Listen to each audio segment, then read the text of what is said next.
নমস্কার, আমি রেশমি। আমি এখন আপনাদের সঙ্গে শেয়ার করব জবা গাছের রোপণ পদ্ধতি। এই নার্সারি থেকে এই জবা গাছ কিনে আনা হয়েছে, অনলাইনেও কিনে থাকি, নার্সারিতে গিয়েও আমি নিয়ে আসি। গাছ কিন্তু কিনতে হবে আপনাদের একটু হেলদি দেখে, মানে হেলদি বলতে এই ডাল মোটা বা সেরকম বলছি না, গাছের পাতাগুলো যেন সবুজ টান টান থাকে। আর যেন হাত দিয়ে গাছের পাতা যখন কিনবেন, পাতা দেখবেন যেন এইরকম নরম, যেমন স্বাভাবিক সফট। মোটা বা এইরকম খড়খড়ে পাতা, তাহলে বুঝবেন নার্সারিতে প্রচুর পরিমাণে ওষুধ প্রয়োগ করা হয়েছে। সেই গাছ কিন্তু বাড়িতে এনে বাঁচানো খুব মুশকিল হয়ে যায়। তাই জন্য দেখবেন স্বাভাবিক কিনা পাতাগুলো। আর এই যে কাণ্ডটা উঠেছে সবুজ কিনা, স্বাভাবিক রং যেটা আমরা চিনি, আশেপাশে গাছপালা দেখে থাকি, সবুজ কাণ্ড, এইভাবে হেলদি একটা গাছ বাড়িতে নিয়ে এসে রোপণ করবেন। তা আমি টব আগেই তৈরি করে রেখেছিলাম মাটি, এই গাছ বসাবো বলে। আমার যে ভিডিও চ্যানেল, সেইখানটায় আই বাটনে ক্লিক করে আপনারা দেখে নিতে পারবেন যে কেমনভাবে আমি টবের মাটি তৈরি করি। আপনারাও সেটা দেখে সেই পদ্ধতিতে করে নিতে পারবেন। তা আমি এখন এই গাছটিকে এই টবে বসাবো।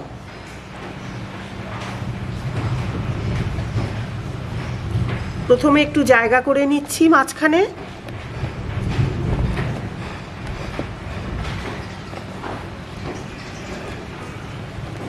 এটা মাটি নিড়ানি বলে একে, মাটি আলগা করার জন্য ব্যবহার করা হয়, বা এই যে এইরকমভাবে মাটি খুঁড়ে নিয়ে জায়গা করে গাছও বসানো হয়।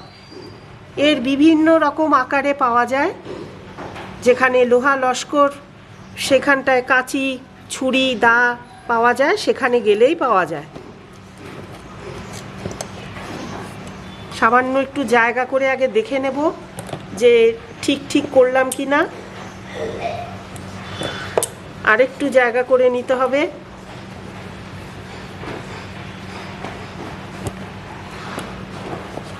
এটা 9 ইঞ্চির একটা গ্রো ব্যাগ, তার মধ্যে বসাচ্ছি। মাটির টবেও আমি বসিয়ে থাকি, তো এই গ্রো ব্যাগ খালি পড়েছিল আমার কাছে, তাই জন্য তাতে মাটি তৈরি করে আমি এই গাছটাকে বসিয়ে দিচ্ছি। তা নার্সারি থেকে যেভাবে এসছিল, আমি কিন্তু আনার সঙ্গে সঙ্গে সেই দিনই তক্ষুনি আমি গাছটাকে রোপণ করিনি। এই যে নার্সারি থেকে যেভাবে দেয় এরকম গ্রো ব্যাগ ছোট ছোট, তারা অল্প মাটি দিয়ে এইভাবে গাছ বিক্রি করে থাকেন নার্সারির যারা মালিক। আর এইভাবে আমি অন্তত 3-4 দিন বাড়িতে পরিবেশের সঙ্গে খাপ খাওয়ানোর জন্য রেখে দিয়েছিলাম। এমনি মাঝে মাঝে অল্প করে জল দিয়েছি, যাতে গাছটা মরে না যায়, ঝিমিয়ে না পড়ে। তাই জন্য এইবার এই 3 দিন পর, কেননা একটা নার্সারিতে একটা পরিবেশে থাকে গাছ, সেখান থেকে আর একটা পরিবেশে মানিয়ে নিতে কিন্তু মানুষের মতোই ঠিক একই রকমভাবে তাদের অসুবিধা হয়, কষ্ট হয়। তাই জন্য একটু মানিয়ে নেওয়ার জন্য তাদের সময় দিতে হয়। এবার এই গ্রো ব্যাগের ধার থেকে আমি কেটে নেব, খুব সাবধানে কাটতে হবে, কেননা এই যে দেখা যাচ্ছে গ্রো ব্যাগ ভেদ করে যে শেকড় বেরিয়ে এসছে, এগুলো যদি কেটে ফেলি তাহলে গাছের আবার সময় নেবে শেকড় তৈরি হতে। তাই জন্য আস্তে করে কেটে নিচ্ছি আমি। খুব সাবধানে এই কাজটা করতে হবে। এই যে চারপাশে শেকড়, অনেক শেকড় বেরিয়েছে, এই শেকড়গুলো যাতে নষ্ট না হয়। আর এই মাটিটাকেও ফেললে চলবে না, এর মধ্যে ভর্তি শেকড় জড়িয়ে আছে, তাহলে অনেক শেকড় কেটে গাছ ঝিমিয়ে পড়বে, খাবার নিতে সময় লাগবে।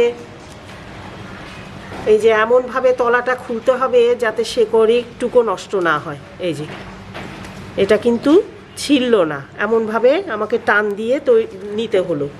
এই যে এই শুদ্ধ মাটি শুদ্ধ আমি বসিয়ে দিচ্ছি ঠিক মিডিলে, একদম মাঝখানে। এইবার এই ওপর থেকে মাটি দিয়ে দিচ্ছি।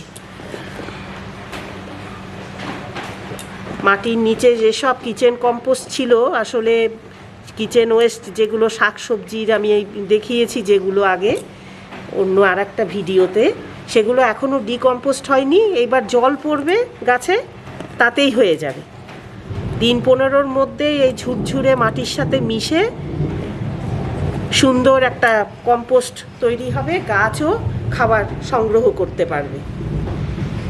এইবার চেপে চেপে দিলাম, ভালো করে চেপে দিতে হবে। এইবার জল প্রয়োগ, মাটি ভালো করে চেপে দিলাম যাতে তার জায়গা থেকে না সরে আসে বা হেলে না পড়ে। এই যে সাইডের মাটিগুলো বিশেষ করে একটু ভালো করে চেপে দিলাম। আর ভেতরে দেখতে হবে এয়ার গ্যাপ না থাকে, তাতে আবার ফাঙ্গাস তৈরি হয়ে যায়। এখন তো বর্ষা আসার সময়, বৃষ্টিও হচ্ছে, জ্যৈষ্ঠ মাসের মাঝামাঝি, মে মাসের শেষের দিক, এই সময় তো বৃষ্টিপাত হয়। তাই জন্য আমাদেরকে খুব সাবধানে একটু নতুন গাছ বসালে একটু খেয়াল করে বসাতে হবে, সাবধানে যত্ন নিয়ে।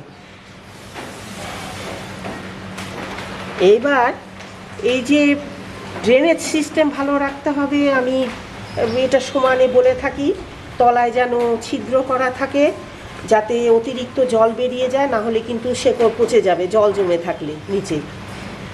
এমনভাবে জল দেবো এবার আমি, এই প্রথমবার, যেটা প্রথম জল দিচ্ছি তো গাছ বসানোর পর, এমনভাবে জল দিতে হবে এই জলটা যাতে এই তলা দিয়ে বেরিয়ে যায়।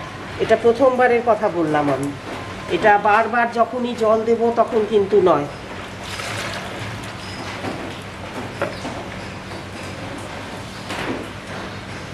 জল দিয়েই যেতে হবে যতক্ষণ না আমি দেখতে পাচ্ছি যে ড্রেনেজ সিস্টেম আমার করা আছে একদম নিচে, গ্রো ব্যাগের নিচে, সেখান দিয়ে জল পাস যতক্ষণ না করবে আমাকে জল দিয়ে যেতে হবে। এই যে জল বেরোনো শুরু হয়ে গেছে, তলা দিয়ে দেখা যাচ্ছে। আর কত সুন্দর ড্রেনেজ সিস্টেম দেখুন, জল কিন্তু 1 মিনিটও লাগলো না বেরিয়ে যেতে। বসে জল জমা তো দূরের কথা, জল জমলে আবার তাতেও বিপদ, মুশকিল আছে। গাছের কাণ্ড পচে যাবে, শেকড় পচে যাবে, মশার লার্ভা জন্মাবে। বর্ষাকাল না আসছে, এগুলো একটু খেয়াল রাখতে হবে। তা সুতরাং আমি আর জল দেব না, যেহেতু তলা দিয়ে জল বেরিয়ে গেছে। এটা প্রথমবারের কথা বললাম।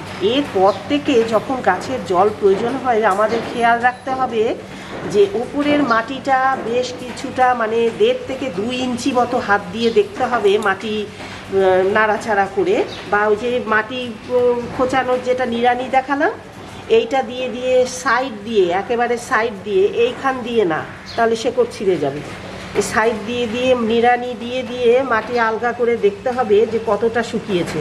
1.5 থেকে 2 ইঞ্চি মতো যদি মাটি শুকনো থাকে, ওপরটা ফেটে ফেটে যায় শুকিয়ে, কারণ রোদ্দুরও তো ওঠে বৃষ্টির পর, মাটি তো শুকোতে টাইম লাগে। আর গ্রো ব্যাগে মাটির টবের থেকে একটু সময় নেয়, কিন্তু আমাদের খেয়াল রাখতে হবে এগুলো একটু। যখনই দেখবো এরকম ঝুরঝুরে হয়ে গেছে, শুকনো মাটি একদম সাদা সাদা হয়ে গেছে, 1.5-2 ইঞ্চি মতো লেয়ার, তখন আবার জল দেবো এমনভাবে তলা দিয়ে বেরোনোর মতো না, ওপরটা মোটামুটি ভিজলেই হবে এইরকমভাবে। আর এখন তো বর্ষা এসে যাচ্ছে, জল দেওয়ার খুব একটা বেশি প্রয়োজনও নেই। এই যে আজকে আমি এতখানি জল দিলাম, এইটাই আমি 1 সপ্তাহ পরে আবার যদি দেখি শুকনো, তবেই আমি জল প্রয়োগ করব, তার আগে কিন্তু দেব না।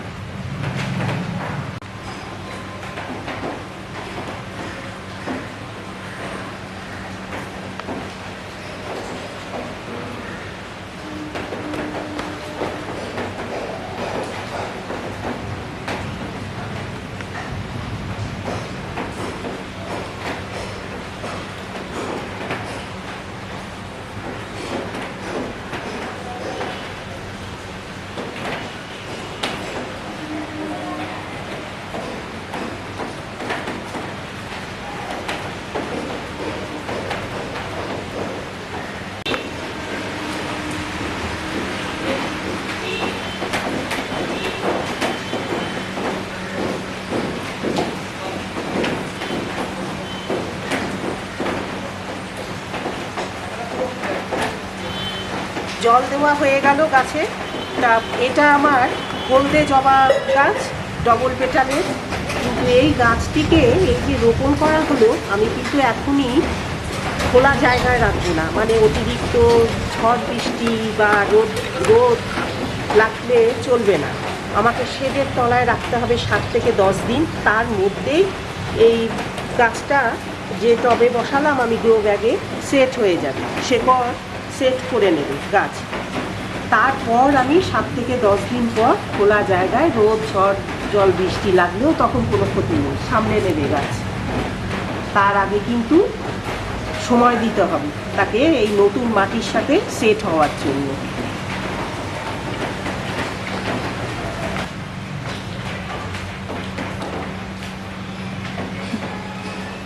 তা আজকে আমার এই চারা গাছ রোপণ পদ্ধতি আপনাদের কেমন লাগলো কমেন্টের মাধ্যমে কিন্তু অবশ্যই জানাবেন। একটা লাইক করবেন, শেয়ার করবেন আপনাদের গাছপ্রেমী বন্ধুদের সঙ্গে, চ্যানেলটিকে সাবস্ক্রাইব করবেন।